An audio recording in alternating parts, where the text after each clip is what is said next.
श्री कृष्ण भगवान ने बताया कि बहू अपने ही ससुर जी को मार डाला। आइए इसे एक कहानी के माध्यम से सुनते हैं कि श्री कृष्ण भगवान द्वारिका में अपने सिंहासन पर बैठे थे। जब एक स्त्री करुणा से भरी हुई रोते हुए उनके चरणों में आ गिरी। उसकी आंखें सूजी हुई थी, चेहरा मायूसी और दुख में डूबा था।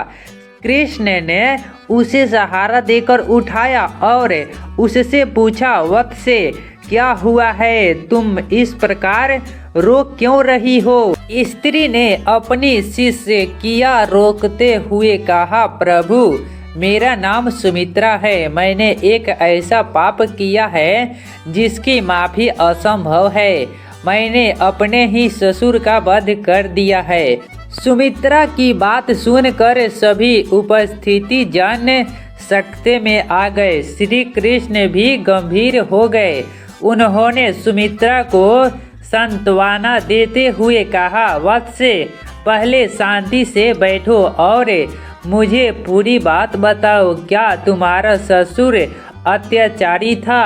क्या उसने कोई पाप किया था? सुमित्रा ने आंसू पोंछते हुए कहा, प्रभु मेरे ससुर जी एक नेक व्यक्ति थे। उन्होंने मुझे हमेशा अपनी बेटी की तरह प्यार दिया। उन्होंने मेरे साथ कभी अन्याय नहीं किया, लेकिन मेरा दोष इतना बड़ा है कि मैं स्वयं अपने आप को क्षमा नहीं कर सकती।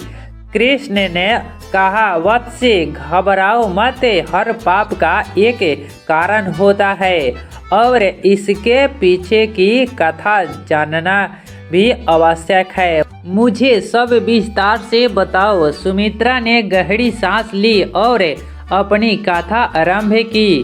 प्रभु यह सब कुछ उस दिन शुरू हुआ जब मेरे पति का अचानक निधन हो गया।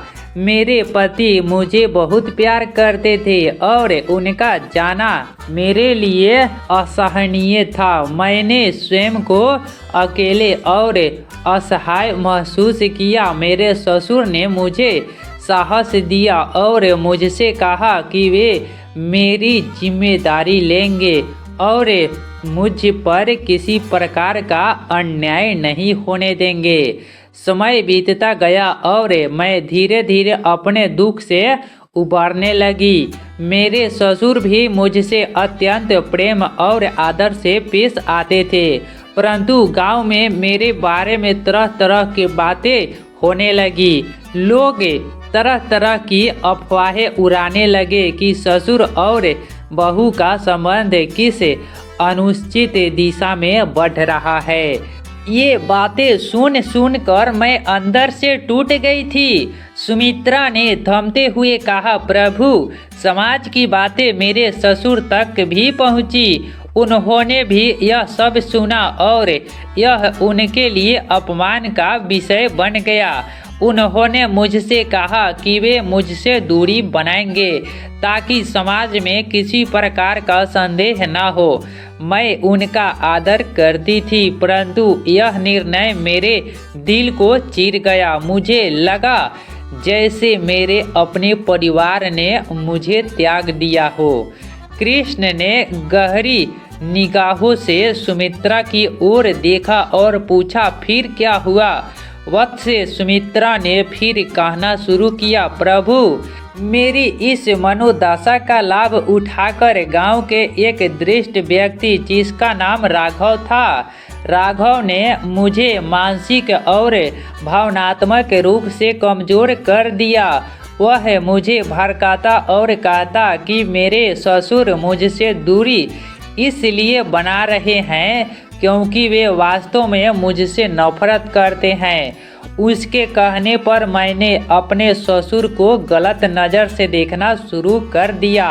एक दिन राघव ने मुझे कहा कि यदि मुझे अपने जीवन में कोई सम्मान चाहिए तो मुझे अपने ससुर को अपने मार्ग से हटा देना चाहिए।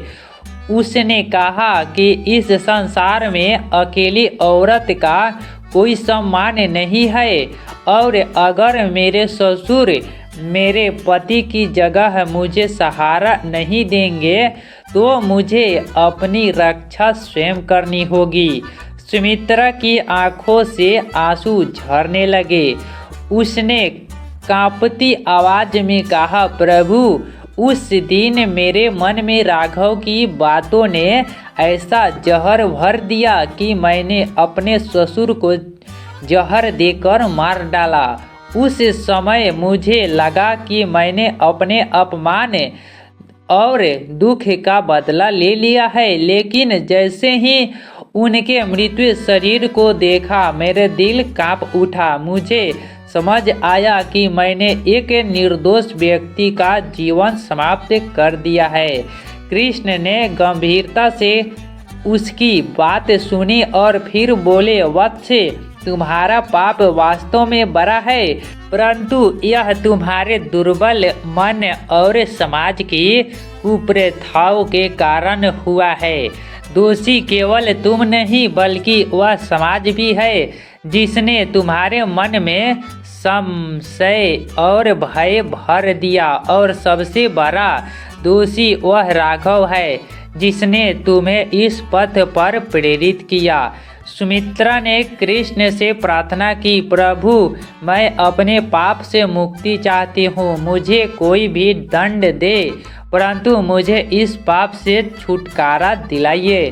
कृष्ण ने अपनी करुणा से कहा, वत्स, पाप का प्रायश्चित केवल दंड से नहीं बल्कि सच्चे पश्चाताप और सेवा से होता है। तुम अपने दृश्य जीवन को समाज के कल्याण के लिए समर्पित करो। अन्य स्त्रियों को ऐसी परिस्थितियों में आने से बचाने का प्रयत्न करो।